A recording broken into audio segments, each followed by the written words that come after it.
ସଂଖ୍ୟାଟି କେତେ ପାଇଲି? 982 ହେଲା।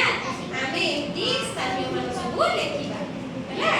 ମୁଁ ଯଦି ତତେ ପଚାରିବି ନା ଏ 982 ରେ 8 ର ସ୍ଥାନୀୟ ମାନ କେତେ କହିଲୁ ଦେଖି? 8 ର ସ୍ଥାନୀୟ ମାନ କେତେ? ଭାରତ 8 ର ସ୍ଥାନୀୟ ମାନ ମାନେ 8 ଟା କୋଉ ଘରେ ଅଛି? এই শতক দশক একক ঘর ভিতর 8 টা কোଉ ঘରେ ଅଛି? 8 10 বা 80 স্থাନୀୟ ମାନ କେତେ ନା 8 10 ହେଲା। ବୁଝିପାରିଲ? ଆଚ୍ଛା ଆମା ତୁ କହିଲୁ 9 ଟା କୋଉ ଘରେ ଅଛି?